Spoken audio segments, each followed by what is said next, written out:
the Earth is rotating, and this rotation creates the challenge of navigation for companies, for societies, and for myself.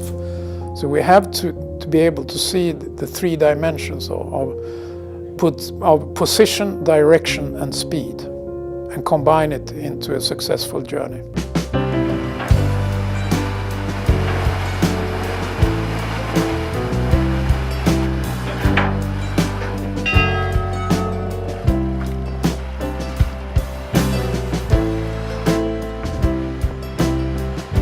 Corporate learning is your topic and you want to bring that to the next level and you want to have inspiration how to do that and what's the future of corporate learning and how does that impact your organization, then the Leonardo Award and the transfer meeting is your day.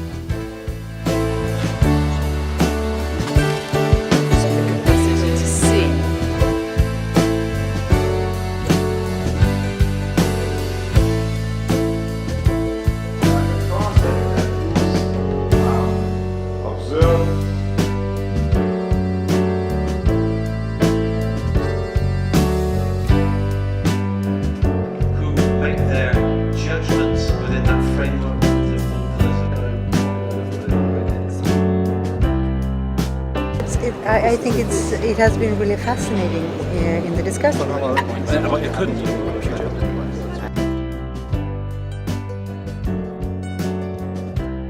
Always sound and ignorance sounds appearances. It reminded me of my mum. Think about it. I mean, my comfort zone. I know this. Facing organizations, countries, the practice of the group we named as positive. Engage and encouraged to get engaged in democracies. But on the corporate side, I think you're right, completely. Do an interpretation for ignorance. You know, in your diagram, we discuss your diagram. The challenge is when you are talking, helping leaders learn to unlearn. I'm looking at you, Markus. Can I come across to you and just give us a few final thoughts? What was the question? The question, it was just what your reflections around the sorts of discussions you had here. You're bringing together a group of people who are similar in some ways and different in others, talking about really fundamental questions and agitating each other to think better. It's like Leonardo for me is famously somebody who just never really finish something. It just was exploring. So life as a creational journey of learning and just keep on discovering. What would it be like if you could open people's eyes to the complexity that surrounds them? You open up to complexity rather than closing down, right? So when you hit disruption and complexity, your basic choice is, are you closing down, prejudice, anger, fear, or are you opening up? Which, in order to do that, requires you to cultivate curiosity, compassion, and courage. This is the first time United Nations as a whole accepted lifelong learning as a major target to achieve. Do we know this entire lifelong learning, the mechanism? I think we are not sure about this.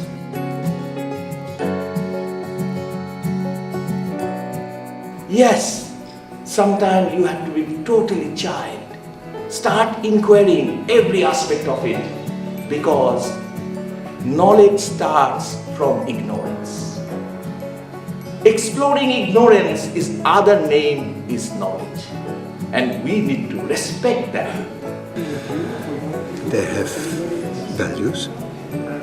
Diversity is key because you cannot see your blind spot. They could only think in an instrumental way. It was really strange. It was as if there was not another brain structure available to them to look at these things. They couldn't get out of that mindset of how goals and means are connected. It was a meeting of minds. That would make it sound like we were all thinking the same way, but it wasn't. It was a meeting of intention. People came together to sort of think together, not necessarily the outcome in mind, but just the fact that we could. That's what I enjoyed. What are the reasons why people are rather connecting emotionally and not to facts? Very often we end up in a narrow discussion about our close community, but we don't get the overall picture.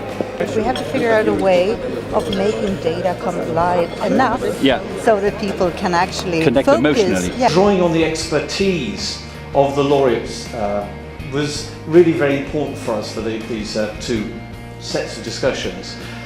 Particularly Otto Scharmer, again, the individual, working up from he has a specific view of ignorance and the blind spot of ignorance and all those sorts of areas from which you grow up into much bigger organizations, societal groupings. With Kiron, they have a very practical approach to what is ignorance, because from day to day the people they're dealing with are having to suffer the outcomes of ignorance. And finally, with Gapminder, they're using data and presenting data in a completely different sort of way, which enables us to understand a lot more about ignorance. I'm going to call on Otto Scharmer to take the stage just to make the first presentation.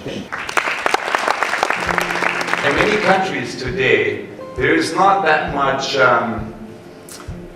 there's actually quite a bit agreement about what the key issues are. Maybe not on the solution, but on the surface level. And the ecological divide, the social divide, the spiritual divide is one way of kind of framing that. But then, of course, why is it? And kind of basically what that boils down to is that we collectively create results that no one wants. The problem, of course, originates between our ears. It originates in our quality of thinking.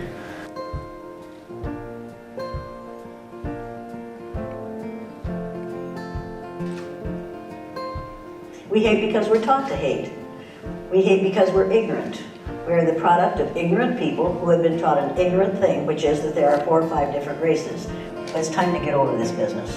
There is no gene for racism. There's no gene for bigotry. You're not born a bigot. You have to learn to be a bigot. Anything you learn, you can unlearn. So, as I kept learning in the last 2 years, as we did Kiron, I learned more and more that I actually don't know anything.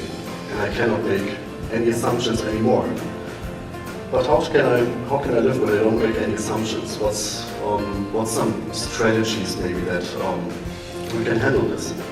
And one strategy that I found very helpful was trying to really be present in the moment. So, without speaking sometimes, we might actually be less ignorant to get to know each other compared to when you're talking and when you try to ask the same questions over and over again. It's like grouping what the misconceptions people have about the world. One is the world is getting worse. Second, the world is divided into you have poor, rich, west, east, all these. World population just keeps growing. Other cultures are strange. Nobody cares.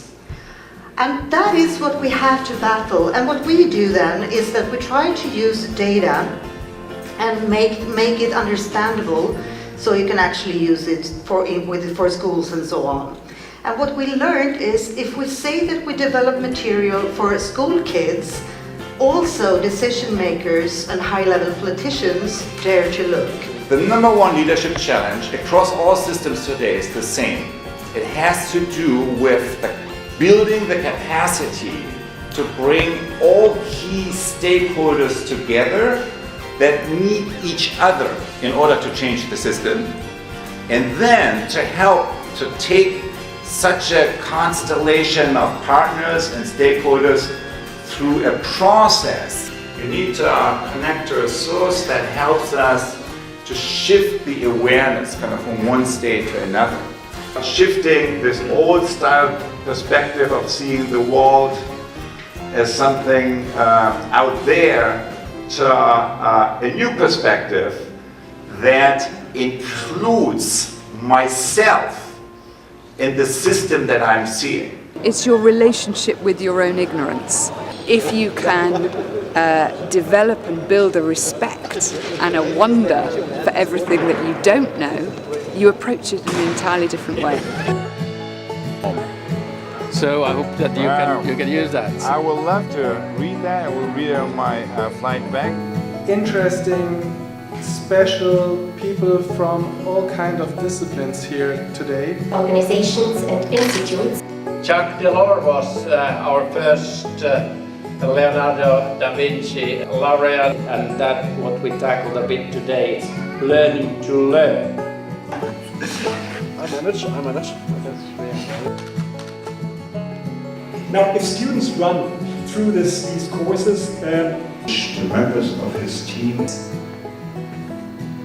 to step forth in order to overcome the obstacles in mindsets. Better ideas of in what kind of world they are living today. Set of movements that starts in your younger years. It's a great pleasure to be here, so thank you so much for inviting me, Mike, and thank you so much for the